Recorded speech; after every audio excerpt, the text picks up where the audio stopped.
Hello, crawlers, and welcome to a special exclusive episode. We have joining us not in studio, but in remotely, Matt Dinniman, author of the book series. Welcome. Hey guys, how's it going?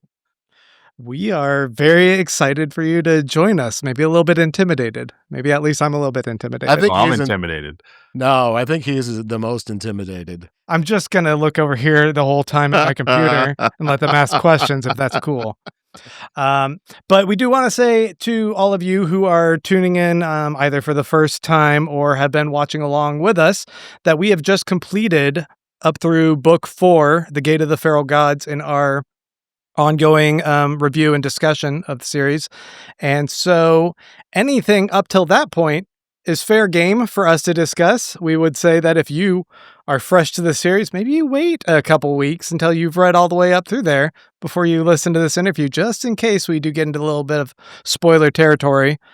I don't imagine us going too extreme there, but we're not going to go further than that because Martin has not read past book 4. I'm trying to be a good boy. You're get to the rules. You're being an all right boy.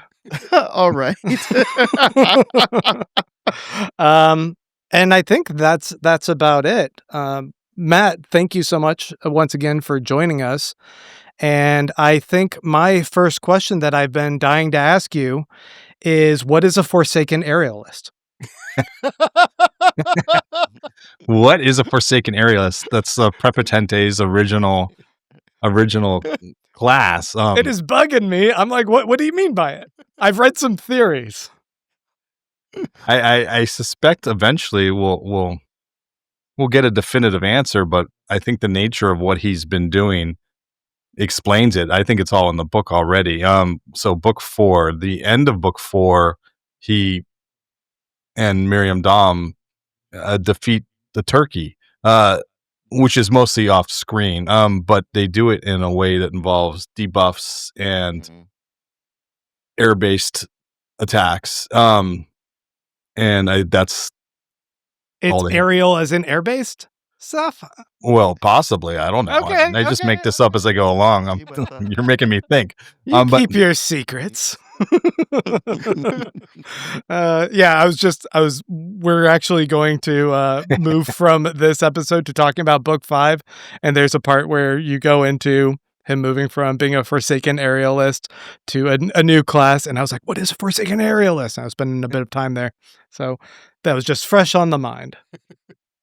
But I do think that actually our first legitimate question is, I'm sure you've had to answer this a lot, but what was your inspiration? What led you to this story? Where did this all come from?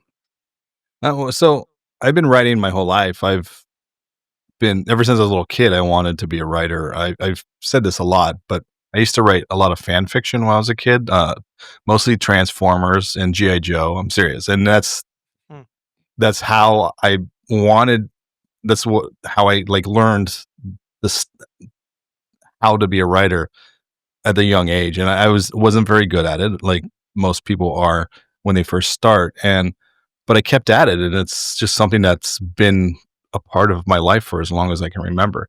I started writing fiction, short stories in high school, like original short stories that weren't fan fiction. And I started writing a novel at the end of my senior year of high school, and I eventually published that novel years later, called The Shivered Sky. And I've been writing ever since then. It wasn't until the past couple years where I was making any money doing it. As for Carl itself, that's an idea that had been percolating around in my head for a while.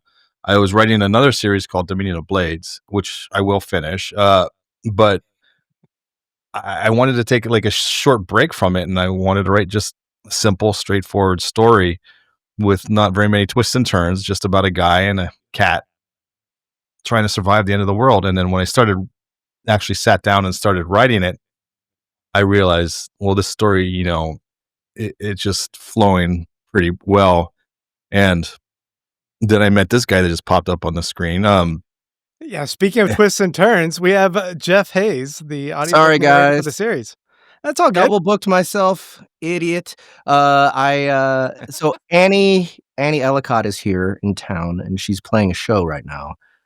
So I thought I'd be able to make it to that, and then my alarm went off like way late, I guess, for this. So I don't know, guys. I'm sorry.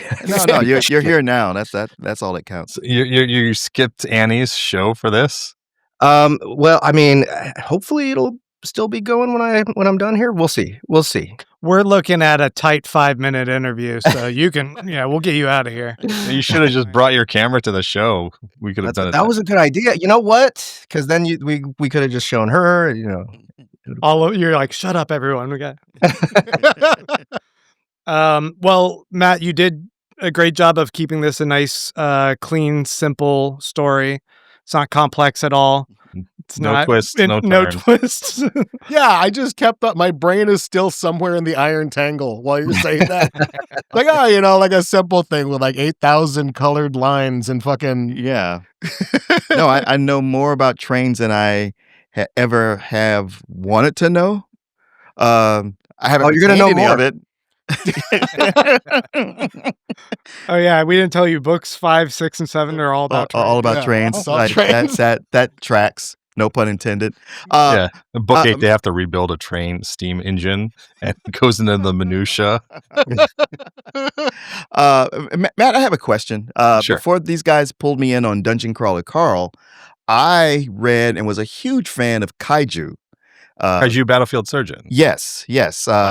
Because Dungeon Crawler series was recommended on Reddit a lot, and I always checked books out from the library, and none of the Dungeon Crawlers were available, but that one popped up, and when it became available, I was like, I hadn't remembered that I put a hold on it, and I was like, Kaiju, what is this? And I read it, and I was like, this may be my favorite book. I just got so into it. You're now my favorite. Okay. Wow. I was about to say, what the hell is wrong with you, man?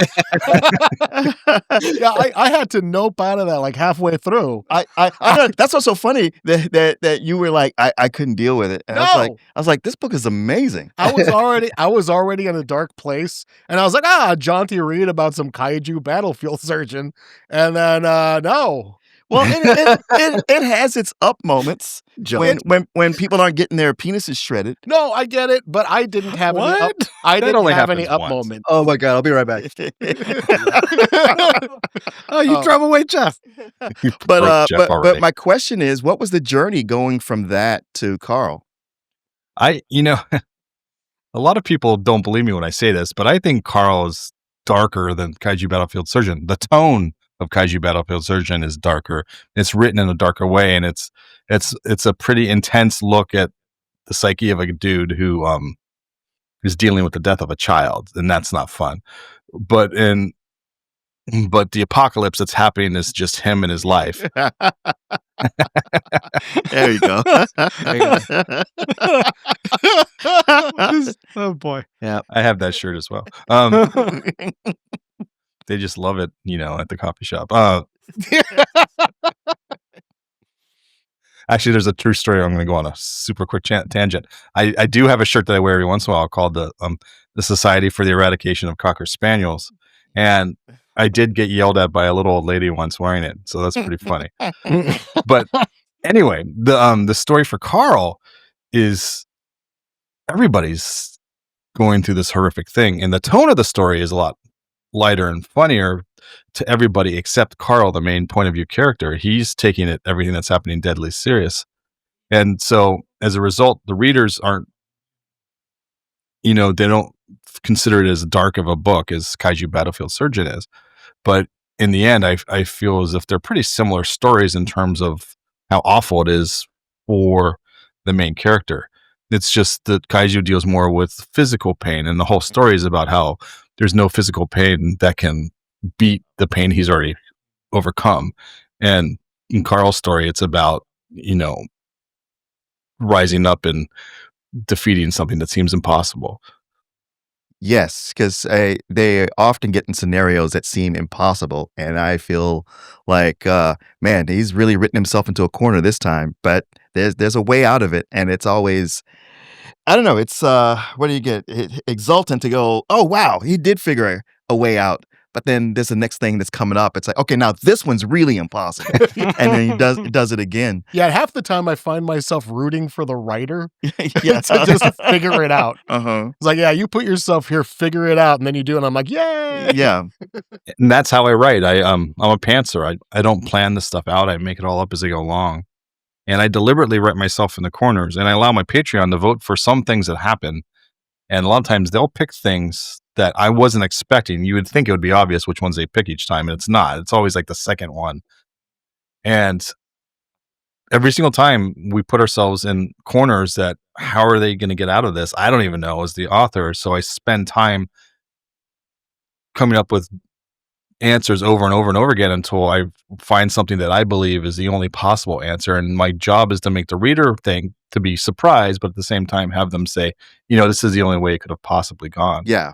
Speaking of some of the heavier things that happen in this book, Jeff, we were discussing recently a lot of the emotion you have to kind of pour into certain key moments, like, in particular, the battle between Carl and Quan CH when Carl is kind of having he's not breaking, but maybe a little bit of an episode.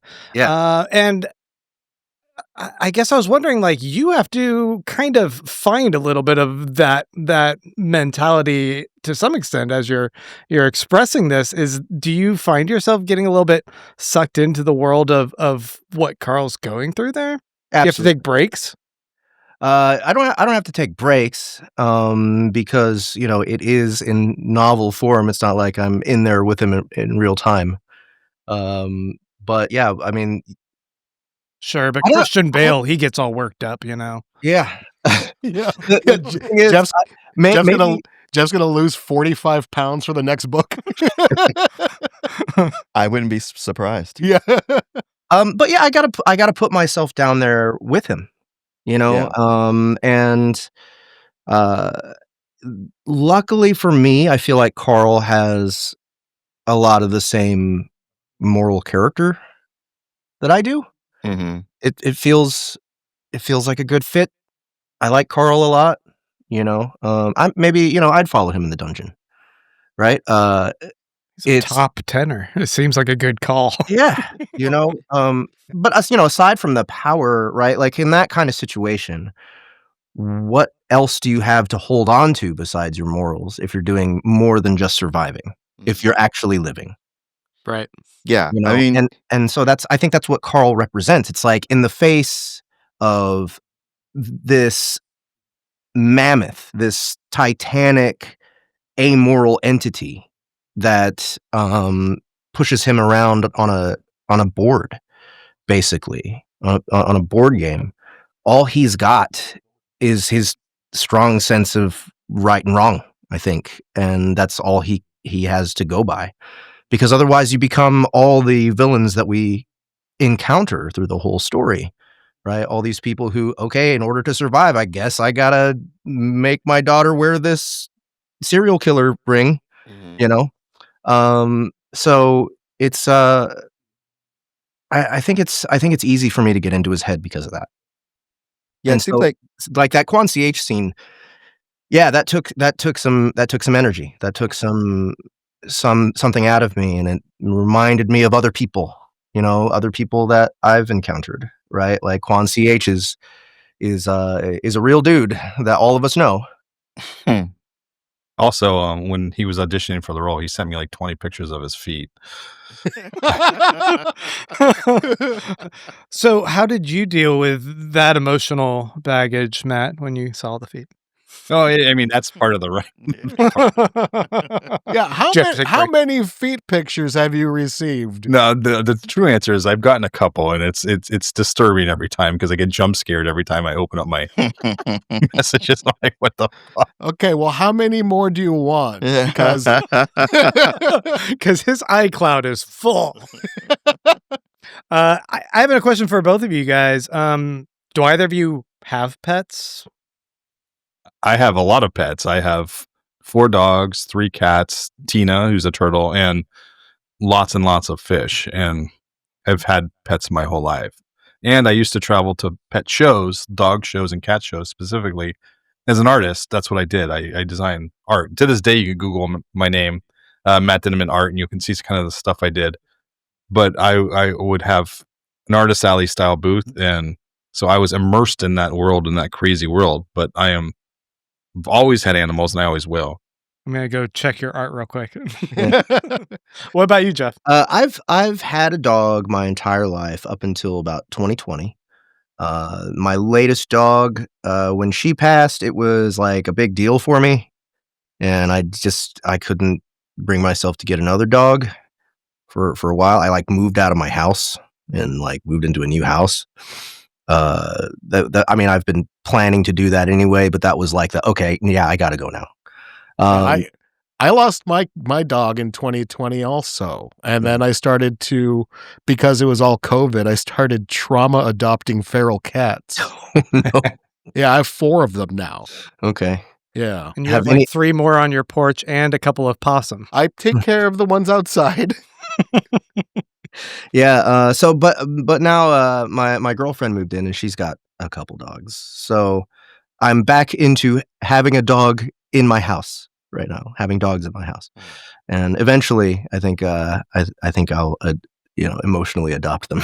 Yeah, and it's been amazing reading a book that kind of understands the relationship between a pet and their owner. Right? There's a really, really close, very intimate sort of relationship when you actually care about your pets. What that eventually becomes like, and it kind of leads me into asking you, Matt, a question that my girlfriend told me she wanted me to ask you, which is, do you like making old men cry? Yes. Is your girlfriend an old man? I mean, no, but I don't know. I gotta ask her that. She had to deal with me getting into the book series for about 2 years before she finally, went through and binged the whole thing. So she's had to hear me sometimes tell her about how, oh yeah, this one made me cry like 3 times, and it was almost always because of a pet thing. Yeah. You don't care about humanity, but no, but you fucking you trot out an old Yeller scenario. I mean, there's a reason why that website "Does the Dog Die" exists. People don't care about people; they care about whether animals. Yeah, we've seen that. Well, do you guys find that do you cry during the process of writing ever? Do I cry through the process of he's not a pussy, recording? Okay? Look, we're all a bunch of tough guys except Rubio. We're all tough. Nah, I'm a big wuss. I imagine Matt's just laughing as he's writing some of the darkest shit. They're gonna drown in their tears, especially after this conversation. No, I generally don't get too emotional while I'm writing. It's when I'm editing usually is when it hits me, and that's how I know I've written a scene that I think is going to be effective. But when it's coming out of me, it's usually like word vomit. I have pretty severe ADHD and mild dyslexia, and I write things backwards, and it comes out in an absolute mess that I have to go through and fix. And in the fixing it, when you're actually crafting the image with the words, it's then that I feel the emotional impact of what I was trying to say, I guess. But usually not. Usually it makes me laugh if I know, like, oh, this is pretty funny. Wait till everyone finds out when, he steps on so-and-so and kills her and blah, blah, blah. Well, from Matt, with what you just said, so when you're writing, are you writing, typing, or dictating? I am typing. I cannot dictate. It would be an incomprehensible mess. And my handwriting, despite being an artist, is just abysmal. And it's too slow for me. I type fairly quickly. I used to work in relay for the deaf and hard of hearing. And when I did that, you had to type 75 words a minute in order to get the job.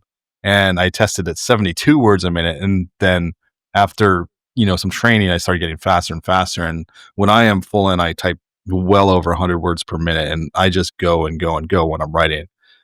And a lot of times I'll write, it's hard to explain, but I'll write paragraphs backwards. I'll write the last sentence of the paragraph, and then I'll write the first sentence, and then I'll write the middle. And when I edit, I'll have to go through and fix it all so it makes sense. And sometimes I switch words around a lot. Like if I wrote the cat opened the box, I'd write the box cat open, like Yoda. Just the way, because that's the way my brain works. And then I fix it. Also, when the first draft of Carl 1, I actually wrote in second person, not first person.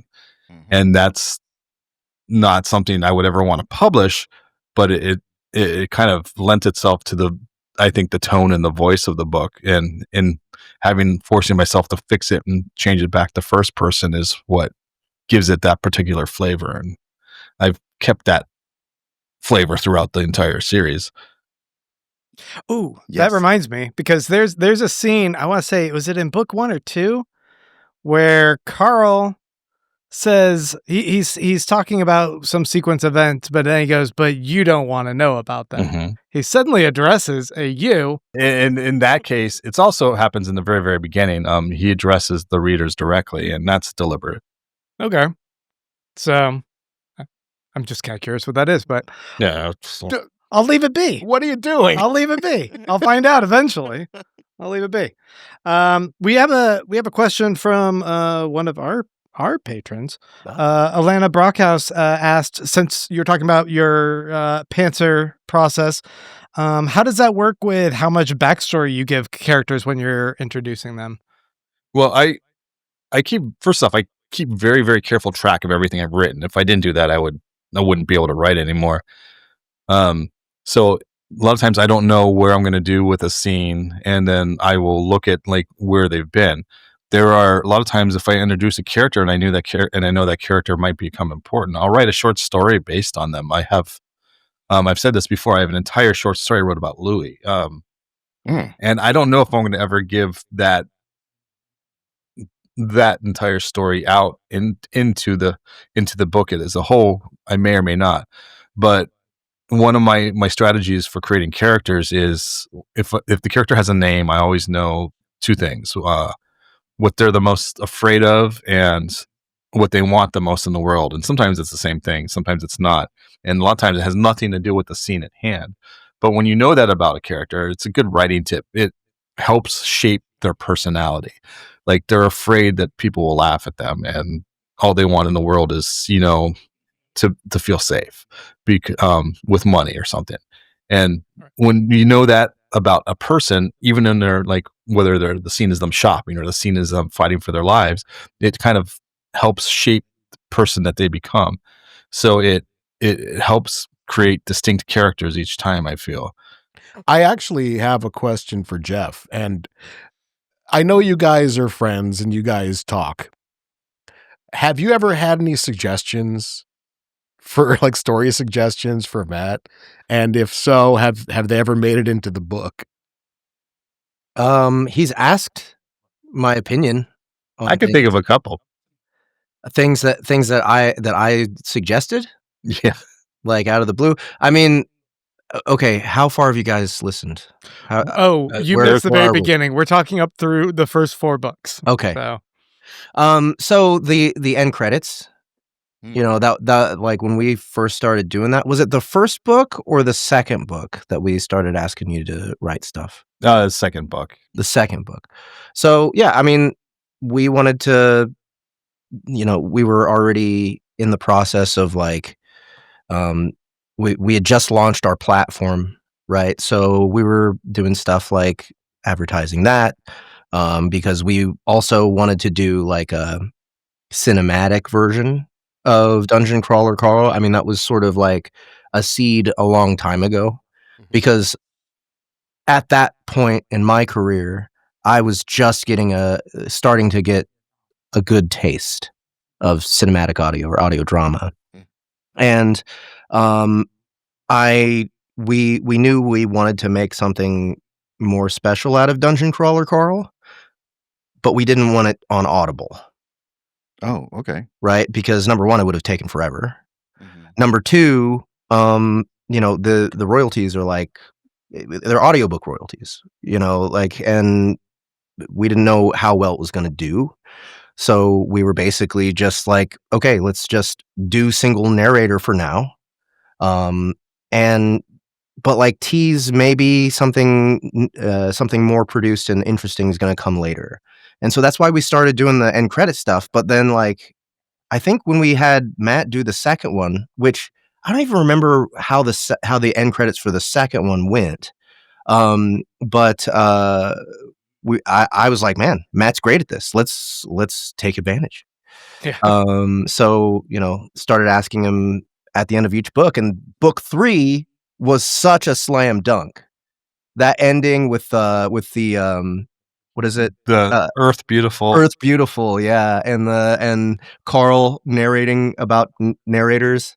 Right. That was gold. I was gold. I wanted another 45 minutes of Miriam Dom talking about hip hop. To answer your specific question, without spoilers, there's 2 that are coming up. There's the entire form Mordecai takes for the for book 5, the 6th floor, is something that I specifically asked Jeff like what sort of voices he wanted to do, and then he did that one. And then in book 6, for the audiobook, we have a guest narrator. There's 2 guest narrators, and one of them was something that I designed based on him. He's another audiobook narrator. And then there's the actor guest narrator that's in book 6. And we wrote a specific character for him. But at the end, I felt as if that character was a little too serious. So I did a second character that utilized his range. and then I wanted all 3 of them to do a scene together, which I consider one of my favorite scenes of all time. And I just want to, like, without saying any spoilers, thank you. That was a great. That's a great cameo, I guess, or role, or it's so good.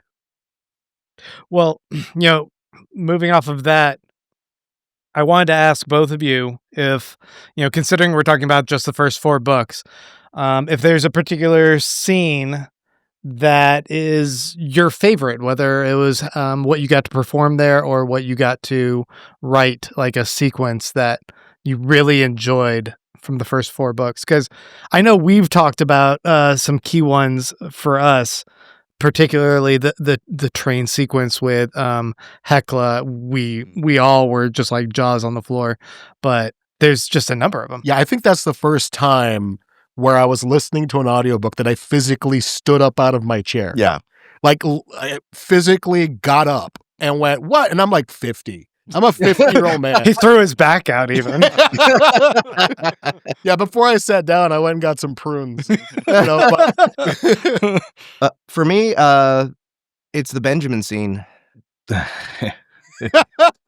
Book 2. Book 2's Benjamin scene. God, it's one of my favorites to this day. It is such a beautiful, beautiful chaotic mess. Yeah, the salamander getting eaten, and then Mongo eats Several times. Yeah. Mongo eats that kid's arm. I was actually going to call that scene out too. I specifically wrote that to challenge myself. I've said this before as well too, because I keep trying to like one up myself as I write and make things as chaotic as possible, but still make them coherent to the reader. And that particular scene, I wanted something that had like at least 6 different things going on at the same time. And we had, all the elves, the city elves going crazy. We had the kid with the lizard that Mongo ate, and then his pregnant mom comes out and starts beating the crap out of, one of the elves. And then she gets a health bar over her belly. Yeah. God damn. I never felt so guilty about laughing about something. But yeah, Sin is Hecla reminding me about the podcast. Yeah, I sent her a message. It's like it's like Jeff hasn't shown up. There's that the Hecla scene again. The whole scene before that too, where we turn Katya into the scoop in front of the train. Oh yeah. Oh yeah, no. When we're talking about that sequence, I mean, from the point that They go in Carl, the safe room, right? yeah, the point that Carl sees Brynhild's daughters in the safe room before going into it, Until Eva leaves. yeah, until Eva gets away. Like that whole sequence is just, I don't know. Every beat of that sequence has a new little bit of conflict that ratchets up tension. There's a new peeling back of skin that makes everything a little bit more raw. Yeah. Nice way of phrasing it. Sorry, he wrote the fucking kaiju book. I know. Yeah. When you talk about peeling back skin, it took me back to kaiju. Yeah, I think that both of those scenes really show Matt's talent for rhythm. Yeah. When it comes to storytelling. I mean, especially that book 2 scene. I don't know. I felt like I was at a bar and someone was telling me the story. Right. Yeah. When I was reading it the first time, and that happens a lot in his books. But book 3, that the whole Hecla sequence, like you said, the details are so precise. Like everything's placed exactly in the right time to make you feel that tension at the right time. And the way that it ramps up and then Hecla explodes. You know? like it's just masterful the way that it's built up. So yeah, all the little details about like Eva smiling, the smile doesn't reach her eyes, and then they walk out of the space and they step over Quick, but Carl sits and consoles him. Like all these little character building moments are just remarkable. I'm just geeking out now. Yeah, you're just. What's the question here? I have no question. Remember when you wrote that? Yeah, that's pretty cool.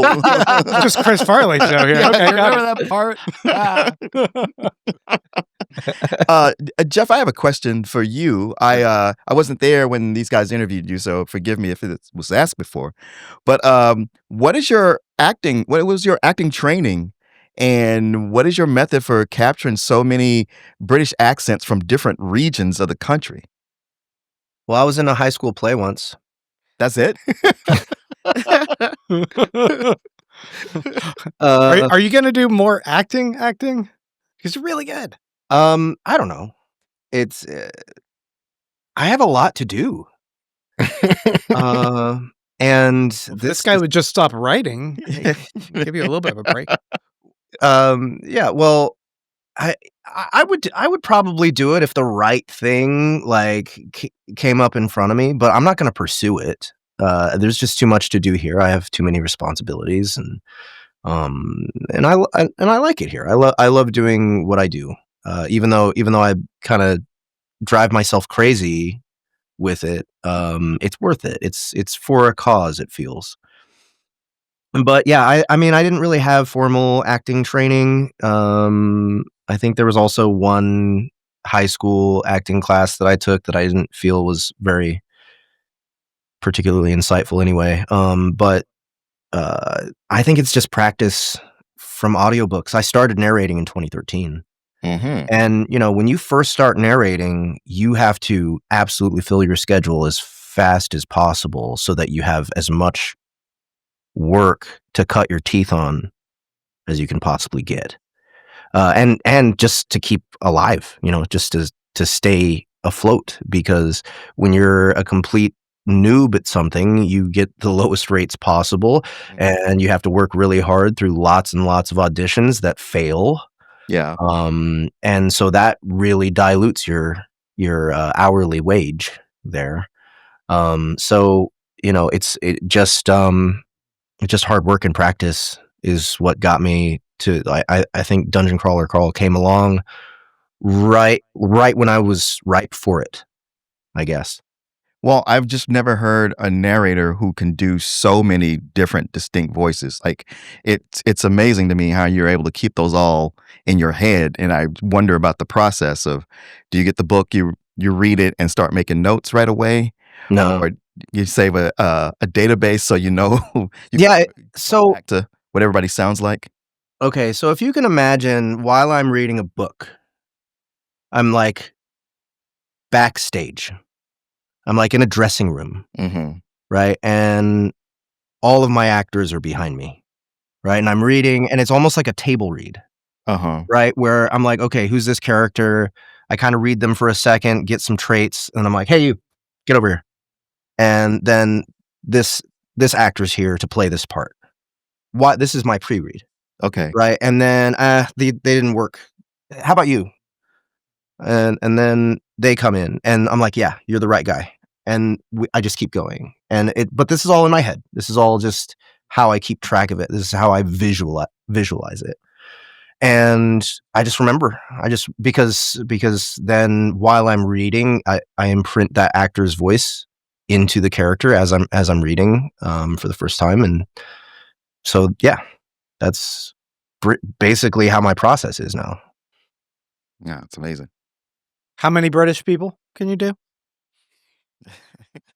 You got like Man. 4 or 5? Well, I'm trying to collect a lot of those English accents. I feel like I've got a little bit of understanding of like Birmingham and like a little bit of Newcastle, tiny bit of Newcastle, some I don't know. Are these Yorkshire. British? Yes, Yorkshire, of London, right? I have some of that, and RP, which is like the snootiest one, right? Uh-huh. Like, Yeah. but then there's Irish and there's Scottish and Welsh. I have not even come close to getting right. I need a number, Jeff. Uh, 'Cause I'm gonna make I'm trying to keep count here. That's quite a bit. I have a scene with 22 distinct British people I all arguing back and forth. okay, we'll do it. I We'll do it. do want to say I've watched interviews with the two of you, quite a few in the past, and I know that Matt, you've talked about putting things in the book just to troll Jeff. Mm-hmm. So what up with that? I just want to know. Like what are the ones that maybe you put in there that Jeff just kind of took like a champ, or which are the ones that you struggled with most, Jeff? Well, he takes them all like a champ. He's really good. I mean, without spoilers, book 6 has a lot of Icelandic in it. Like not Icelandic accents, like speaking Actual Icelandic language and accents. There was a little bit of Welsh in book 7, just to fuck with them a little bit. one line. It was one line from one character. And there was also a person that had a distinctly Canadian accent in book Yes. 7 as well. Book 8, he's gonna have to. My daughter graduated from Hawaii Pacific University the other day, and I went to the ceremony, and some of these names took like 3 lines in the program, and the first thing I thought of was like, oh man, poor Jeff.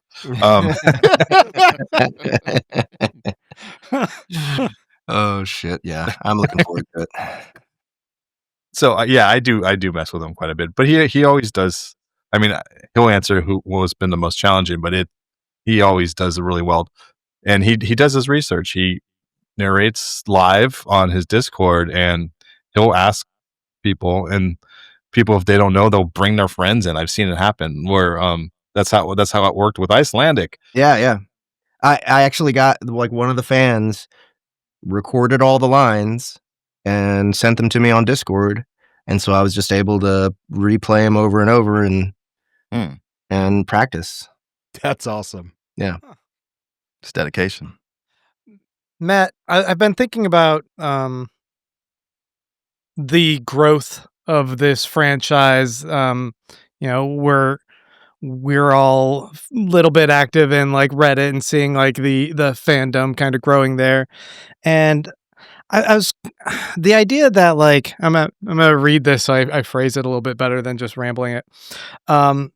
When a series gets released to the public, and it grows this big, I imagine you can begin to struggle with a little bit of like where your ownership and where kind of breaks with where it starts kind of snowballing with other people, like how they expect this to go. I mean, we've seen it countless times with other franchises as well.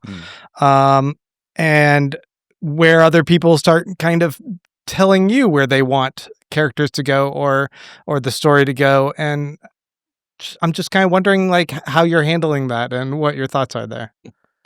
Yeah, it's an interesting question. It is getting bigger and bigger. I mean, it's the number of sales we have on a daily basis is many, many times more than it was even a year ago today.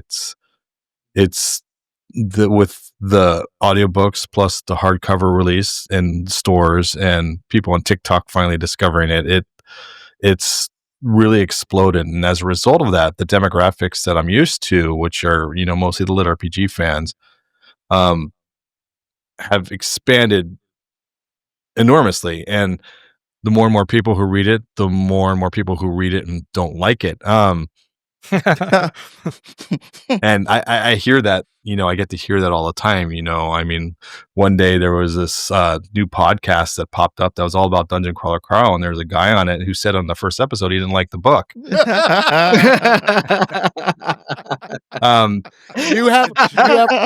have no idea the comments we got on that episode. Like, that right? What do you mean? What do you mean it doesn't like it? I'm like, just give it some No. time. People were mad. Hey, I was into kaiju. What can I say? It's fine. I actually like that sort of stuff because I like the conversations where people talk about why they didn't like it, because it's super fascinating to me. I've gotten to the point now where criticism doesn't really affect me like it did when I first started. Most writers are pretty sensitive, empathetic people, I think, if most successful writers are. And as a result of that, they can take, negativity and negative reviews to heart. But the fact is, so many people do enjoy it that the negative reviews tend to not affect me as much as they used to. They still do disproportionately with the positive reviews. You get 100 positive reviews and one person said this fucking sucks and, blah, blah, blah, blah, blah. It's like the 3-star reviews that tend to hurt the most. We're the ones that like, it was okay, but it just didn't hold my interest. And this is why. And they go into actual constructive criticism. But there's the more and more popular it gets, there's this enormous amount of pressure that keeps building and building and building. And we talk about like George Martin and Patrick Rothfuss and other authors who have these giant series, and then they seem to have stalled out. And I kind of can understand now why, because the pressure is overwhelming that you're afraid you feel responsible for these people's happiness, especially when people come up to you and they said, I love this. It's, become my entire personality. I just can't wait. I'm waiting every single day. All I can think about is this next book. And that's a lot of pressure because, what if the next book sucks? And for some people it's paralyzing. For me, that's not an issue because I'm in love with the series and I get frustrated when I'm not able to write it. So I don't see myself pausing and, not writing the next book like some authors do, but I understand it now. And it's terrifying to think that you're responsible for someone else's happiness, especially when they go all out. I mean, there's people getting tattoos of my book, and it's just. Is that you, wild. Jeff? Yeah, it's pretty much just. I'm Jeff. one of them. I'm one of them. But like, there's plenty of other people's tattoos I've seen out there that are so gigantic and elaborate, and it's just like, wow. Yeah, it's amazing. But I keep. Yeah. Whenever I see cosplay or a tattoo, I always save it into a folder, and we're at well over 500 tattoos I've seen. Yeah, I'll tell you about the one that I'm planning. It's just a bunch of hearts all over my upper thighs and ass and groin. Hot. Don't tell him about that. Why? Hey, in my defense, it should mean more that I started out not liking it, and now I'm a huge fan, and I've turned other people onto it. Rock. Oh yeah, I mean we've had a lot of people comment that they feel this validation in watching your journey and going through and reading it and warming up to the point where you're like, yeah, even if we ended this show, I would keep reading. Absolutely. So, that feels like a victory to all the rest of us that do, have that passion for what you guys have done here. Yeah, this guy sent me a link on Reddit where there was a thread of somebody saying, "How many people have you gotten into Dungeon Crawler Carl?"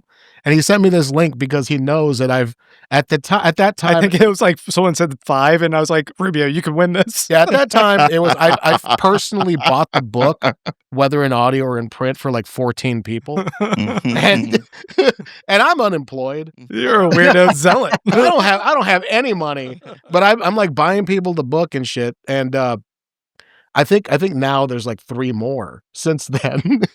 So you owe me a lot of money, Matt. You better not. Send me an invoice. This is a weird bait and switch. This is actually us just trying to send you an invoice. Yeah, I'm pretty much just I'm collecting. So I wanted to also discuss. Rubio and I were talking on. We do a separate behind our paywall, little deeper dive discussion about the world of Dungeon Crawler Carl as it expands into the other books. But we got into talking about the fandom and how people express their love for certain characters, how they ship certain characters, how they are hoping for the happy ending for some characters. And I think that we're just worried that these people are in for some heartbreak. They probably are, because you have people who say, well, I want to make sure this happens, and then people say something the exact opposite. I want this to happen. But I think that those conversations are the whole reason why these communities exist. I don't know if you remember when the TV show Lost was coming out, regardless of how you feel about the ending. Regardless of how you... Are you fucking with us right now? Are you fucking with me? Did they pay you to say that? This Chaos Goblin brings up Lost on every episode. In every conversation. Yeah, I will admit, I've only watched the first episode of your podcast. No, Okay. he mentions it in the first episode. I don't blame you, but he's the reason, right? Yeah. No, I'm but sorry, go on. But when that show was coming out, people loved to talk about it. They loved the, they didn't know what the fuck was happening. And it's mostly because the writers didn't know what the fuck was happening. But it was same with you, right? It is. Yeah, there were. I hear there were pantsers. The problem is start there's out that multiple pantsers in the same room. That I think that does become a problem. Yeah. But it was compelling to people. They love to talk about it, and that's the same thing that's happening with Carl. And I think a lot of the people who want X to happen, they want like Carl and Donut to become lovers or whatever, which is not going to happen. Spoiler alert. Carl and Mongo. No, anyway.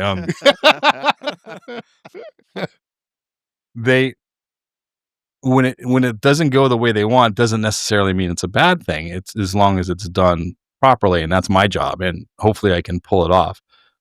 My job is to surprise people, and again, like I said earlier, surprise them, but make them realize that's the only way it could have possibly gone.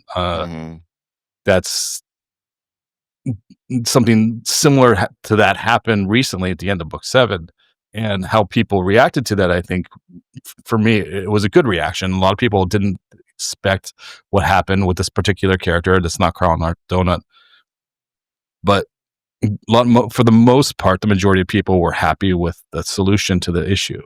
And that's the sort of thing I'm looking for. And I want the story, but I want the story to be true too. I want it to be true to the characters, true to the story, true to the tone, true to the narrative.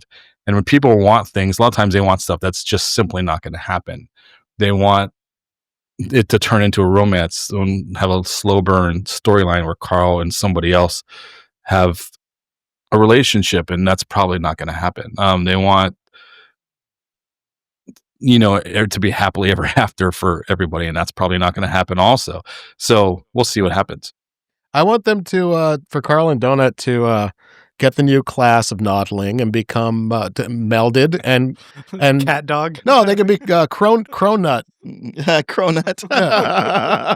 Butt to butt. Yeah, just butt to butt. We'll call him cronut from now on. That's just a horrible book. It's a horrible idea. That was a weird floor. Dream sequence. Yeah. I wanted to go to another question from a patron. This is from Rachel Sudos, who says, "Are there particular scenes, funny, tragic, or technical, that were actually harder to pull off than readers or listeners might realize?" That's for both of you. If there's anything that comes to mind where you're like, you don't even know what I had to go through. There's lots of scenes like that. In book 2, there's the scene at where they're on the Ripper Wonton show. A lot of scenes where there's multiple characters having multiple conversations at once. A lot of these scenes happen, especially later in the book, later in the series. But that's an early example of that, where we meet several characters, and then you have to make them distinctive. You have to have conversations, and at the same time, we're like revealing the Ferdinand thing, but we also have the assassination attempt, and it all happens at once. And when you read it, it goes by really quickly, and it's pretty. I think it seems pretty natural to a scene like that, but those are easily the most difficult things to write. Also, the scenes where we start the book out and they're opening their loot boxes from the end of the previous book, those always take forever for me to craft properly, because everything that they pull out of these boxes has a major impact on the rest of that floor for the most part. And I spend more time working on the loot box reveals than I do these action sequences.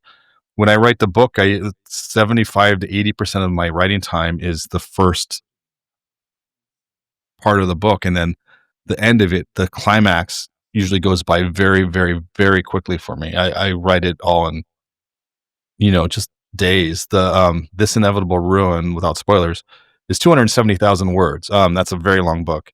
And it has an extremely long climax, longer than anything I've ever written. And that entire climax sequence, which is about the last 70,000 words, it took me 3 weeks to write. And it was just bang, bang, bang, bang, bang. That's book 7, by the way. Yeah, I that. I saw that you guys just recently had San Diego Comic-Con event. We did. And you got to, I saw Ray Porter was there. You guys were hanging out with Ray Porter, and I got very excited. That guy is also one of my hero audiobook narrators, and that had me wanting to ask Jeff, like, who do you look to as these other audiobook narrators or people, I guess, within the sphere? Who are your influences? Ray Porter, I can say that I admire other narrators' work in this world, but I don't know how much influence there is. Maybe not influence, but I guess we can stick with. But Ray Porter is definitely one of them. His work on Andy Weir's book, what was that? I'm so bad. Martian. Not The Martian. Project Hail Mary. Project Hail Mary. Yeah. Was astounding. He did such a fantastic job in that book. And my favorite audiobook of all time. Right. And there's people like Mark Thompson is another one who actually he's one of the guys who's really great with voices. If you have not heard the Star Wars books, like especially Thrawn, he's the guy who did those. And the Star Wars books are like pretty much audio dramas, but he makes it sound like a full cast, but It's just him. And he does like the Emperor's voice fucking perfectly. Like everything sounds super legit in world, in universe. It sounds like Star Wars characters you would hear on, a video game, a Star Wars video game or something, or just in the movies. So he's absolutely brilliant. Early on, Simon Vance was a narrator that I really liked to listen to. I really love his cadence and his melody. Plus he's just got a great accent. And some of the people on my crew, Annie Ellicott, I pretty much brought her here into narration, and she trained with me for months, really, before she even had a booth, and then I sold her my old booth. But she has come into her own, and like I can listen to her all day. She's amazing. She's my favorite narrator. Justin Thomas James and Ryan Reed as well, and of course Andrea Parsnow. Huge fan of Andrea Parsnow. She's just come so far, and she's another one of the great character workers. She does The Wandering Inn, or she did The Wandering Inn, 14 whole books of like 40 plus hours each. That series. Wow. It is literally the longest series on Audible right now. I think. I'm pretty sure. And there's still like 12 books left or some shit, dude. It's ridiculous. So yeah, there's a few out there, but I would say influences are actors in other mediums or musicians. Like my biggest vocal influence is Mike Patton. Oh, okay. He's the singer of Faith No More and Mr. Bungle, and he's an insanely great composer in his own right. He does tons of voice acting for video games, or at least he used to. He did all the zombie voices for Left 4 Dead. I love watching his opera performances. Oh man, yeah, so good. Yeah, he is the biggest range I've ever seen on a singer, and not just pitch range, but like range of technique. That man can scream. That man can growl like you're listening to battery acid flow through your ears. We should try to get him to do Dwight on the. Okay.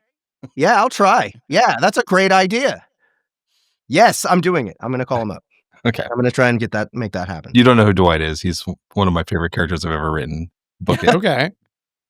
I'm excited. You might already know. You heard it here first. Well, I want to say I appreciate you both giving us your time here. This is a big deal for us, and we love getting to hear more about the book series. 10 books? Is that what we were anticipating? That's the plan, yeah. That's the plan right now? Okay. Looks like that's about correct. If you wanna go further, we're ride or die. So we're down for what you want to do. If anything, it'll be shorter, I think, but it'll probably wrap it up here on number 8, I guess. it could happen. I am a pantser. It was all a dream. There we go. Oh, snow globe. Spoilers. It's in the snow globe. Krampus. Thank you both so much. And do you guys have any upcoming events where people are going to be able to see you? I do. So on September 22nd, I'm doing an event with Felicia Day in Los Angeles. Tickets are still available for that. That's to support the This Inevitable Ruin release. We'll have, and the next couple days after that, I have an event in Tucson, which is sold out. And those are the only 2 events for that. I'll be at New York Comic Con.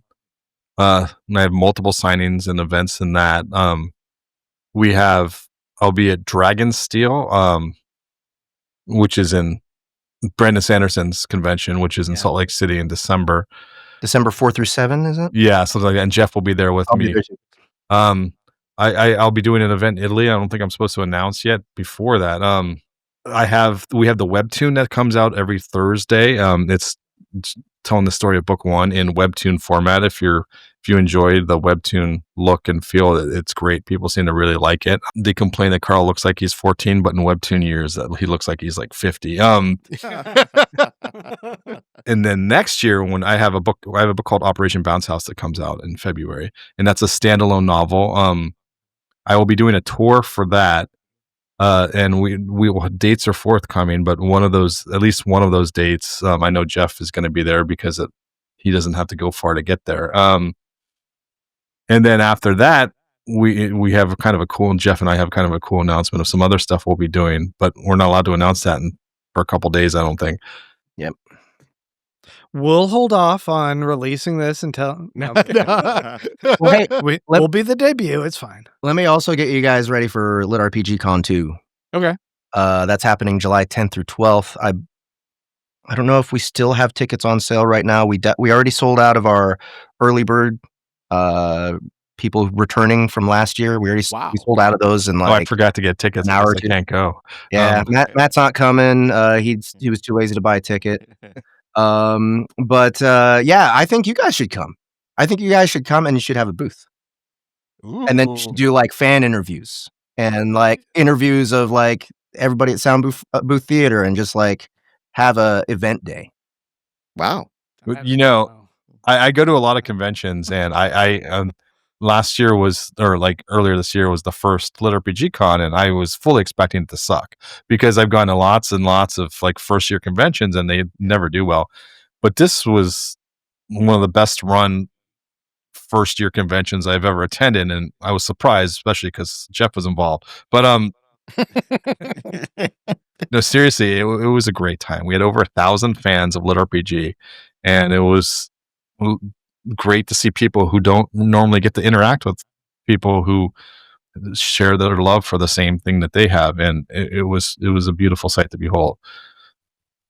And the hotel caught on fire, and it wasn't our fault, which was pretty cool. Yeah. What the? Whoa. Yeah. Okay. So sign up now. What was the dates again? July 10th through 12th. Okay. Awesome. Anything else that you had, Jeff, that you want to mention? Yeah. So at the moment, I'm in the process of recording the scaffolding of the Dungeon Crawler Carl audio immersion tunnel for season 2. So I'm almost done with episode 2. It's going a bit slower than I anticipated because I'm fully taking my time. I'm doing all the efforts and stuff. I have to play Mongo now in this playthrough. So Mongo's going to be in the background quite a bit. Do a Mongo noise.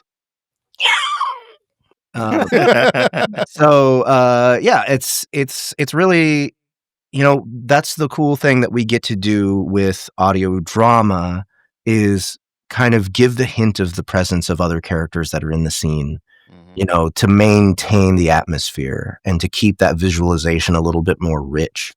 We also have Annie Ellicott doing Donuts cat sounds, because I'm not as good at meowing and doing cat sounds as Annie, because Annie is completely obsessed with cats. I'm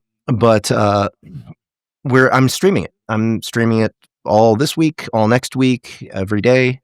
Tomorrow I'm starting at 11 a.m. Central on my Soundbooth Theater Live's YouTube account. Yeah. You have the throat insured? Not yet, but yeah, you know what? I need to do that. No, I do. All the voice so work. it's fine. He got me. Well, guys, thanks so much again. We really appreciate it, and we're gonna move right from this to diving into our review of Book 5. So, yeah, so we're really excited for.